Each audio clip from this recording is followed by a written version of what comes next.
Ce n'est que le début. Patrick Longchamp. Et qu'est-ce qu'elle nous signifie, cette petite musique entraînante tous les vendredis? Eh bien que nous accueillons Patrick Longchamp pour une nouvelle solution. Bonjour Patrick. Bonjour Thomas, comment vas-tu? Oui, ça va très bien, et toi-même? Eh ben écoute, en pleine forme, comme un matin quoi. Comme un matin. On est toujours en pleine forme, nous, toujours le matin. Le matin. On est du matin. On peut le dire, on est du matin. Oui. C'est pas forcément vrai. On peut le dire. Alors, on va parler donc de solutions. Une nouvelle solution, la 7e, si je compte bien. Exactement. 7e. C'est la 7e solution, absolument. Il y a quelques semaines, Thomas, je sais pas si tu te souviens, on avait reçu l'association Coexister, tout à fait, qui avait pour vocation de promouvoir la coexistence active entre les religions. Eh bien, ceux qu'on reçoit ce matin vont dans le même sens, avec l'idée de promouvoir la coexistence entre personnes valides et personnes handicapées, certaines que le don gratuit et réciproque peut être source d'épanouissement, de bonheur, tout particulièrement pour les personnes en situation de handicap, pour qui le sens de la vie est une question douloureusement présente au quotidien. L'association en question s'appelle Simon de Sirène, et si on veut rapidement comprendre l'objectif de cette association, j'invite nos auditeurs à voir ou revoir, et toi-même, le film Intouchable, qui raconte l'histoire de cette relation entre un tétraplégique et son auxiliaire de vie, qui n'est autre que l'histoire de Philippe Pozzo di Borgo, qui ne l'a pas vu et qui est président d'honneur de cette association, à laquelle il a reversé une grosse partie, voire même la totalité des royalties de ce film. Ce matin, je reçois Brigitte Ferry, l'invitée de Sun. Quel début! Bonjour Brigitte. Bonjour Patrick. Alors vous me faisiez signe que non, il n'avait pas reversé une partie des royalties, une partie, oui, mais pas la totalité. Vous avez dit la totalité, non, une grosse partie peut-être, pour aider. Je crois que c'est 5%. 5%, oui, mais qui ont permis au dévelotement de cette association. Qui permettent au développement de cette association, et c'est une association qui est née en 96. Oui. Le premier habitat partagé, ça a été à Vanves en 2009. C'est un appartement. Alors c'est ça, Simon de Sirène, c'est l'idée de Simon de Sirène, c'est des habitats partagés. Hein. C'est ça la solution un petit peu innovante du projet de Simon de Sirène. L'idée de Simon de Sirène, effectivement, ce sont des habitats partagés entre personnes valides et personnes en situation de handicap. Alors, les personnes valides, ce sont soit des auxiliaires de vie, soit des personnes qui sont en service civique, donc essentiellement des jeunes qui vivent avec des personnes en situation de handicap dans des appartements. Des maisonnées. C'est une forme de colocation où chacun a vraiment son appartement à part. L'auxiliaire de vie a son espace de vie à lui, et puis la personne handicapée son espace de vie, ou c'est une forme de colocation à l'intérieur d'un même appartement? Alors c'est moitié-moitié, parce que c'est une colocation dans laquelle chacun a quand même son espace de vie. C'est-à-dire que chaque personne en situation de handicap a son appartement. Chaque personne valide a son appartement, et au milieu de tout ça, il y a une pièce commune avec une cuisine, une grande pièce commune dans laquelle ils se retrouvent s'ils en ont envie. Mais en même temps, il y a des temps de rencontres aussi institués. Un peu obligatoire, qui est le temps de passage, parce que on le disait tout à l'heure, un des risques pour la personne en situation de handicap, particulièrement quand elle bascule dans le handicap, un peu comme Philippe Pozzo di Borgo, qui était un homme valide, actif, et qui tout d'un coup, de par un accident, devient tétraplégique, c'est de ne pas s'enfermer dans la solitude et de se désociabiliser. Je crois qu'il y a vraiment le choc du handicap. Ce sont des personnes qui tombent dans des dépressions profondes, et effectivement il y a tout le tissu social qui se délite. Le handicap fait peur, donc les personnes se retrouvent dans une grosse solitude, et l'objectif de ce projet, c'est redonner du sens à la vie de ces personnes dont la vie a basculé. Alors Simon de Sirène, donc c'est cet habitat partagé. Concrètement, qu'est-ce qu'on y fait à Simon de Sirène? Quelles sont les activités proposées? Qu'est-ce qu'on propose aux personnes handicapées et aux personnes valides? On ne fait pas grand-chose à Simon de Sirène. En fait, écoutez. On vit, on est en relation les uns avec les autres. Moi, ce que je trouve d'assez extraordinaire, c'est que, on est là pour l'autre. Et l'autre est là pour moi. C'est-à-dire vraiment dans une relation d'égal à égal. C'est-à-dire que moi, valide, Mais je suppose que vous vous regardez pas les uns les autres en vous disant on est content d'être ensemble. Il y a peut-être un petit peu des activités qui sont organisées pour justement... L'activité, c'est un prétexte. Oui. L'activité, c'est un prétexte à la rencontre, effectivement. Alors, tous les lundis, actuellement, nous, à Nantes, nous sommes une communauté naissante. Donc, nous nous retrouvons tous les lundis après-midi, hors vacances scolaires, entre 16h et 18h. Donc, c'est un temps qui est assez court. Et l'activité qu'on propose, ça peut être des jeux de société, ça peut être une activité de peinture, ça peut être une activité de bricolage.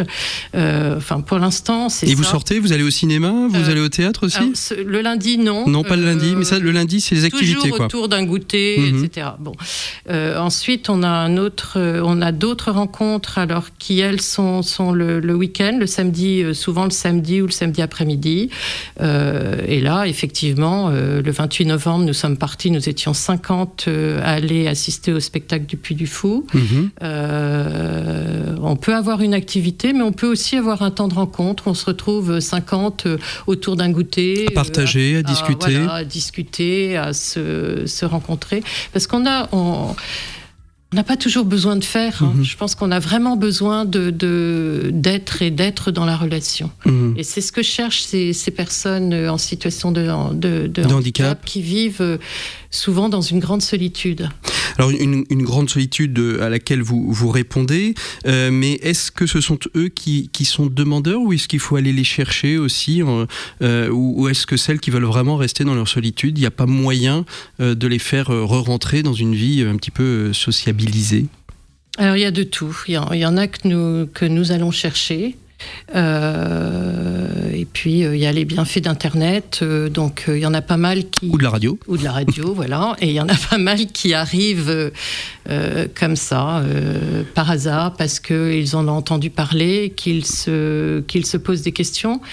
Alors, ça ne veut pas dire qu'ils rentreront dans l'habitat partagé. Ça veut dire comment ils vous rejoindront le lundi, peut-être dans un premier le lundi, le samedi. Et puis nous, notre objectif, c'est que ça ne soit pas que le lundi. C'est-à-dire, c'est d'avoir à terme une salle qui fonctionne 7 jours sur 7.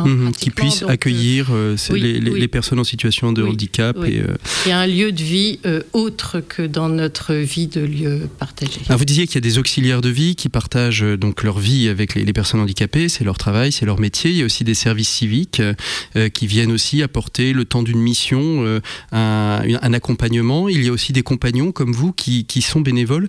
Vous êtes compagnon, Brigitte Ferry. Qu'est-ce que cela signifie et pourquoi vous êtes-vous engagée comme compagnon auprès de l'association Simon de Sirène ? Alors moi, je me suis engagée parce que, je crois que je suis dans une histoire. Je suis dans une histoire. Moi, j'ai touché du doigt la question du handicap. La question du handicap, parce que j'avais dans ma propre famille une personne en situation de handicap, trisomie 21. Donc j'ai toujours été sensibilisée au handicap et j'ai surtout, je crois, toujours été sensibilisée aux personnes fragiles. Et je pense que ces personnes fragiles nous apportent énormément.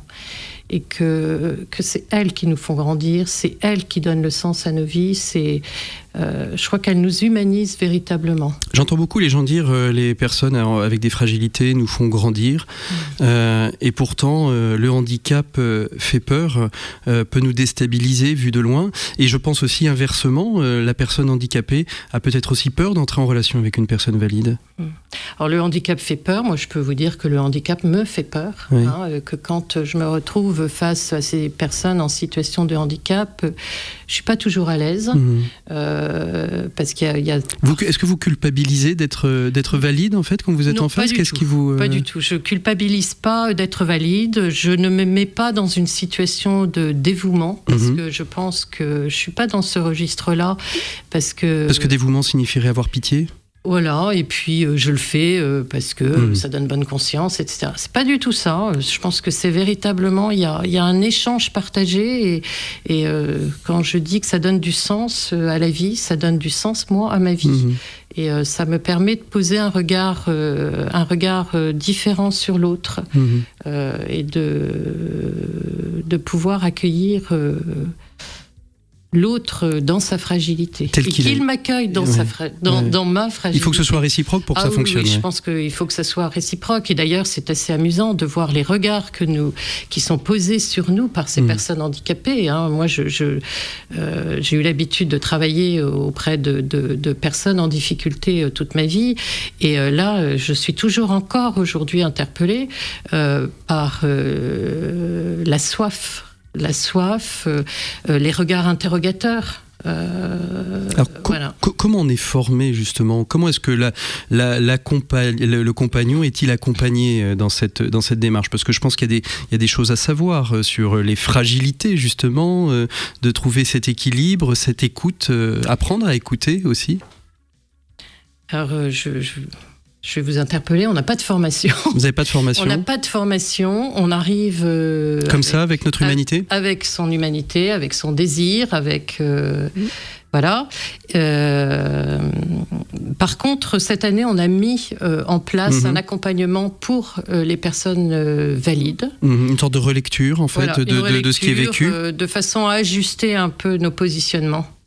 Alors Simon de Sirène, c'est un projet à Nantes qui est en cours depuis 2013 à peu près. Il est né dans ces années-là. C'est une maison qui va bientôt arriver sur Nantes. Le permis de construire a été déposé là en cette fin d'année. Alors le permis de construire va être déposé. Voilà. Et donc on attend avec impatience la sortie de terre de cette maison partagée, puisque pour l'instant vous faites communauté en vous retrouvant dans une salle le lundi et le samedi. 2018, ce sera à peu près la sortie. Je rappelle à nos auditeurs que demain soir, demain à partir de 16h au Collège Saint-Stanislas, il y a une grosse journée autour de la fragilité qui regroupe diverses associations comme l'Arche, Simon de Sirène, la Fondation d'Auteuil, etc., qui permettra de parler de fragilité, et ce sera autour de Frédéric Bedos qui a écrit ce très très beau livre, La petite fille et la balançoire. Moi je vous souhaite à tous de très très bonnes fêtes de Noël. Merci beaucoup Brigitte Ferry d'avoir été l'invitée de Ce n'est que le début.